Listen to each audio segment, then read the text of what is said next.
Mereka berlomba-lomba mengolok-olok, memframing, menghina Presiden Prabowo. Bahkan ada netizen yang bilang nih si Onana, tolong bantu kami untuk melengsarkan presiden, wapres, dan pejabat yang laknat ini. Ada lagi Sky, ia bilang I pity Indonesians to have someone stupid as their president. Oh, presiden kita dibilang stupid nih. Lalu ada Twisted, dia bilang yang terhormat Pak Prabowo, coba tanya hati nurani Bapak, apakah ini benar? Atau Bapak ada rasa malu nggak foto Anda dimasukin di banner ini? Lalu ada lagi nih, biasalah Presiden goblok. Intinya mereka mengcopy Twitternya si Abraham Shield yang memposting soal bangsa-bangsa, negara-negara yang katanya sudah deal nih mendukung programnya Donald Trump dan Netanyahu. So apa sih sebetulnya yang ditulis sama Abraham Shield ini? Mereka punya agenda apa sih?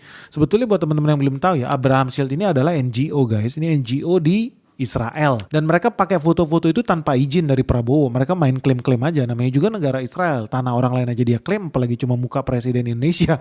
Ya dia klaim aja. So kemudian apa sih sebetulnya tujuannya Abraham Shield ini? Kenapa mereka organisasi ini dibikin dan suka catut-catut muka orang gitu loh. Karena mereka punya tujuan yang sama dengan apa yang diinginkan oleh Presiden Prabowo. Yaitu apa? Two-state solution. Jadi ada 5 agenda utama ya dari organisasi NGO yang namanya Abraham Shield. Yang pertama, mereka mau menyingkirkan Hamas. Yang kedua, mereka mau melemahkan Iran. Yang ketiga, mereka mau menormalisasi hubungan Saudi dan Arab-Arab yang moderat. Yang keempat, mereka mau menghapus ancaman Hezbollah dan mau membuat Suriah lebih stabil. Dan yang terakhir, mereka mau lahir entitas Palestina yang baru yang lemah secara militer tapi diakui internasional. Yang intinya organisasi itu ya versi mereka itu ya makin padam lah dan makin kehilangan dukungan internasional, makin kehilangan persenjataan dan ujung-ujungnya tercipta perdamaian di Timur Tengah. Tapi pakai versi siapa? Pakai versi Donald Trump. Versi Donald Trump itu apa? Versi Donald Trump adalah dia pengen negara-negara Arab, negara-negara Muslim itu punya kedamaian, bisa hidup damai dan bisa bermesraan lagi dengan Israel melalui perjanjian yang namanya Abraham Accord. Jadi tujuan Abraham Shield itu adalah menuju ke Abraham Accord atau perjanjian Abraham. Ingat ya, agama-agama ini basicnya ya agama Abrahamaik semuanya. So 5 tahun yang lalu sebetulnya sudah ditandatangani oleh Presiden Donald Trump nih. Di tanggal 15 September 2020. Jadi mereka sudah bersama-sama nih negara-negara Arab buat menjalin hubungan diplomasi alias menormalisasi hubungan diplomatik dengan negara Israel. Nah negara Arab yang sudah tanda tangan ada Bahrain, Uni Emirat Arab, ada Maroko, ada Sudan, dan mereka sudah best friend dengan Israel. Ya sebetulnya kalau lu jujur-jujuran aja Arab Saudi dan kawan-kawan juga udah best friend lah. Cuman mereka acting aja gak mau ikut tanda tangan. Padahal pangkalan militer Amerika Serikat mah banyak di Arab Saudi. So endgame-nya apa? Endgame-nya ya supaya best friend lagi nih negara-negara Arab dengan negara Israel. Padahal ya di belakang layar semua orang juga udah tahu. Raja-raja Arab ini semua ya hobinya ya tidur bareng, bobok bareng, main bareng si Netanyahu sama Israel. Cuma mereka harus pasang acting guys ke rakyatnya. Rakyatnya kan mayoritas miskin, bodoh. Mereka pasang acting seolah-olah mereka itu pro Palestina. Mereka pro Muslim. Mereka anti Israel. Padahal mah enggak, di belakang layar mereka CS. Nah inilah acting tingkat tinggi itu namanya Abraham Accord ini. Cuman bagi beberapa negara Arab lainnya mereka masih gak mau ketahuan di depan layar mereka tanda tangan. Walaupun di belakang layar mereka best friend. Yang jadi pertanyaan ya sebetulnya apa betul ya Prabowo itu adalah penjilat guys? Apa betul dia menjilat Israel? Dan kenapa ya Prabowo bisa masuk ke dalam jebakan Israel? Jadi ada beberapa pertanyaan Prabowo di dalam sidang umum PBB yang ditwist guys sama media-media internasional, khususnya media-media Zionis. Di situ Prabowo menyuarakan pentingnya two-state solution dan dukungan untuk kemerdekaan Palestina. Dan di situ dia nyatakan itu dengan sangat-sangat bersemangat ya sampai gebrak-gebrak meja. To close, I would like to reiterate again Indonesia's complete support for the two-state solution in Palestine. We must have an independent Palestine, but we must also recognize, we must also respect, and we must also guarantee the safety and security of Israel. Only then we can have real peace, and no longer hate and no longer suspicion. The only solution is this two-state solution. Two descendants of Abraham must live in reconciliation, peace and harmony. Arabs, Jews, Muslims, Christians, Hindus, Buddhists, all religions, we must live as one human family. Indonesia is committed to being part of making this vision a reality. Is this a dream? Maybe, but this is the beautiful dream that we must work together towards. Let us work towards this noble goal. Let us continue humanity's journey of hope. A journey started by our forefathers. A journey that we must complete. Thank you. Jadi dia bilang ya, Indonesia sangat mendukung solusi dua negara di Palestina. Dan kita harus mendukung Palestina merdeka. Tapi kita juga harus siap nih untuk mengakui dan menghormati dan menjamin keamanan Israel. Karena hanya dengan itulah kita bisa dapat kedamaian yang sebenarnya. Tanpa harus lagi ada saling benci dan curiga. Nama solusinya adalah solusi dua negara. Dan kedua keturunan Abraham ini ya mereka harus hidup dalam damai. Dan Indonesia berkomitmen penuh untuk menjadikan visi misi ini menjadi kenyataan. Oke, jadi itu yang dikatakan oleh Prabowo. Nah, banyak orang-orang kemudian mentwist seolah-olah Prabowo di sini sudah mengakui keamanan, security Israel, seolah-olah sudah mengakui Israel sebagai sebuah negara. Padahal enggak. Maksudnya Prabowo di sini adalah kita mendukung two state solution. Kalau Palestina sudah merdeka, kalau semua orang sudah siap menyatakan Palestina sebagai negara yang independen, kita juga harus siap sebaliknya juga berlaku. Mengakui kemerdekaan Israel juga sebagai sebuah negara. Itu maksudnya. Jadi gak bisa juga Israel diakuin dulu. Enggak. Palestina dulu diakuin.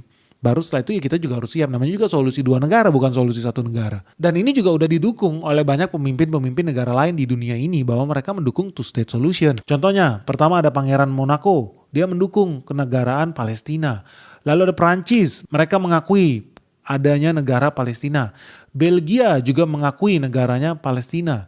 Malta sudah secara formal mengakui negara Palestina. Dan Luxembourg sudah mengakui Palestina sebagai sebuah negara. Bahkan sebetulnya sudah 80% ya negara anggota PBB yang menyetujui dan mengakui Palestina sebagai sebuah negara. Dan mereka menolak mengakui penjajahan yang dilakukan Israel di tanah-tanah Gaza, di tanah-tanah Palestina. Dan lebih gila lagi ya, dan ini betul-betul kaget sih, gue juga kaget. Makin hari, makin kesini, makin banyak negara-negara sekutu, negara-negara NATO, negara-negara barat yang juga ikut mengakui kemerdekaan Palestina. Contohnya, pemerintahan United Kingdom, Inggris, sudah secara formal mengakui Palestina sebagai sebuah negara. Lalu ada Australia mengakui Palestina sebagai negara. Lalu ada Kanada, ada Portugal, dan masih banyak lagi lainnya guys. Jadi total udah sangat banyak sekali negara-negara yang secara aktif menyuarakan kemerdekaan Palestina. Bahkan ya saking hebatnya pidato Prabowo ya, si Donald Trump nih presiden Amerika itu dia sampai kasih puji-pujian loh kepada Prabowo. Karena pidatonya menurut Donald Trump itu sangat menyentuh hati,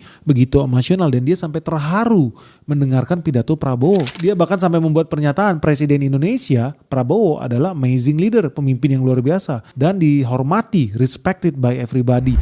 President of Indonesia, somebody who's an amazing leader, Prabowo. He is an amazing leader and respected by everybody.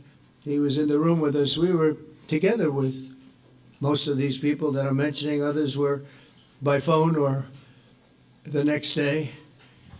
The Prime Minister and the Field Marshal of Pakistan, they were with us right from the beginning. Incredible. In fact, they just put out a statement that they fully believe in this pact. It just came out just as I was walking around. They said, "Sir, you have a big notice from the Prime Minister of Pakistan and from the Field Marshal that they back this 100%." Nah barulah sejak hasil pertemuan PBB itu ya, 4 hari setelahnya baru muncul nih baliho-baliho Abraham Shield itu yang mencatut mukanya Presiden Prabowo guys. Jadi ya intinya ini gak ada hubungan sama sekali. Ini juga gak ada program pemerintah buat taruh muka pemimpin kita di Israel juga enggak. Ini ya memang inisiatif dari NGO-NGO itu buat catut muka orang-orang ini. Karena mereka mau kasih tekanan kepada pemerintahnya untuk segera menciptakan perdamaian antara Israel dan Palestina guys. Dan ini juga udah keluar statement yang resmi ya dari Kementerian Luar Negeri Indonesia. Dia bikin pernyataan bahwa apa? Juru bicara Kementerian Luar Negeri Republik Indonesia ya Yvonne Mewengkang itu udah bikin pernyataan bahwa posisi Indonesia itu sangat jelas. Tidak akan ada pengakuan dan normalisasi dengan Israel, baik melalui Abraham Accords atau platform lainnya. Kecuali Israel terlebih dahulu mau mengakui negara Palestina yang merdeka dan berdaulat. Ya jadi di situ udah jelas ya ini semua cuman pencatutan. Tapi gue juga bisa paham sih apa yang dilakukan oleh NGO itu ya mereka mau ngasih tekanan sama Netanyahu. Lu tuh sebenarnya serius mau damai apa enggak? Cuman anehnya di Indonesia ya banyak orang kemudian juga ikut kegoreng nih dengan isu ini, bahkan ikut ngata-ngatain Prabowo kayak yang tadi itu tanpa ngecek kebenarannya seperti apa. Apakah Prabowo sengaja pasang baliho mukanya di Israel? Tentu saja enggak, itu namanya buang-buang duit buat apa juga. Cuman yang aneh ya ya orang kemudian digoreng lagi pakai isu two state solution. Katanya Prabowo bikin kesalahan. Kita seharusnya tidak mendukung two state solution. Kita seharusnya mendukung one state solution. Apa betul guys? Coba lu bayangkan kalau lu mendukung one state solution itu sebenarnya sedang menjalankan agenda Zionis. Kenapa? Karena Zionis Benyamin Netanyahu itu pengennya perang terus supaya dia terus berkuasa, itu satu. Dan yang kedua, dia pengennya menguasai seluruh wilayah itu. Nah bayangkan ya, kalau lu sebagai Zionis, lu itu pasti pengennya ada one state solution, yaitu apa, semua negara di sana, kawasan itu adalah milik Israel. Nah kalau lu mendukung one state solution, semua itu harusnya milik Palestina dong. Apa yang terjadi? Akan terus-terusan perang. Akan terus-terusan banyak orang berdarah, mati guys. Itu yang diinginkan oleh Zionis. Makanya Zionis sampai detik ini sangat anti dengan two state solution. Karena kalau ada two state solution artinya ada dua negara yang berdaulat. Ada Israel, ada Palestina. Artinya ada wilayah yang harus dibagi. Tapi karena banyak agen-agen Zionis di Indonesia, salah satunya lu yang setuju dengan one state solution. Lu artinya memberikan izin bagi Israel untuk membantai Palestina. Kok bisa? Gampang aja. Kalau lu bilang one state solution, itu kuenya sama, wilayahnya sama. Lu bilang itu seharusnya semuanya punya Palestina. Sekarang yang punya tentara adalah Israel. Menurut lu Israel bakal diem aja? Kalau lu bilang one state solution, artinya kan cuma ada Palestina di wilayah itu. Artinya kan Israel harus minggat, harus hilang, harus hancur, harus punah. Berarti lu sedang berbicara tentang existential threat untuk Israel. Artinya di sini Israel diancam dan berhak melawan, membela diri. So kalau lu terus-menerus mendukung one state solution, artinya cuma boleh ada Palestina di kawasan itu. Apa yang terjadi? Israel berhak membantai rakyat Palestina karena dia sedang menuju kepunahan. Ngeri lu. Lu harus hati-hati. Jangan-jangan lu yang mendukung one state solution, lu sudah termakan propaganda Zionis karena itu persis yang diinginkan mereka. Makanya sampai detik ini Netanyahu itu anti dengan two state solution. Anti dia. Karena dengan itu artinya dia secara tidak langsung mengakui Palestina punya wilayah sendiri. Dan dia tidak punya alasan lain untuk menyerang Palestina. Karena udah ada dua negara, ya udah, ngapain lagi lu berantem. Tapi karena banyak orang ditipu untuk mendukung one state solution yang akibatnya menciptakan existential threat atau ancaman terhadap keamanan, terhadap eksistensi Israel sebuah bangsa dan negara, di situ mereka berhak. Lu bayangin ya kayak Indonesia, tiba-tiba merasa ada existential threat karena tiba-tiba ada pangkalan NATO di Singapura, karena tiba-tiba ada pangkalan NATO di Papua atau di Timor Leste. Itu existential threat. Sama seperti yang terjadi Rusia Ukraina. Apa yang terjadi? Rusia membela diri dia. Keluar dia gempur itu Ukraina. Itu yang terjadi, existential threat. Pun akan terjadi hal yang sama kalau tiba-tiba gini, Rusia bikin pangkalan militer di Meksiko atau di Kanada. Gue yakin dibom juga sama Amerika Serikat. Karena apa? Existential threat. Nah itu pun yang terjadi sekarang. Dan gue punya bukti bahwa Netanyahu itu anti dengan two state solution. Karena dia Zionis. Dia butuh alasan untuk membantai Palestina. Kalau udah ada dua negara dia gak ada alasan lagi. Dia pengennya lu terus-terus mendukung solusi satu negara, Palestina doang di situ. Akibatnya ketika kemarin Hamas sudah setuju dengan two state solution, Hamas sudah setuju buat berdamai, Hamas sudah setuju buat gencatan senjata di ruang perundingan di Qatar, di Doha, apa yang terjadi? Qatar dibom sama Israel. Mati semua petinggi Hamas. Dan ini adalah fakta bahwa Israel menyerang Qatar. Dia membom pemukiman kompleks apartemen yang di situ ada pimpinan Hamas yang sudah menyetujui solusi perdamaian, gencatan senjata, solusi two state solution ini.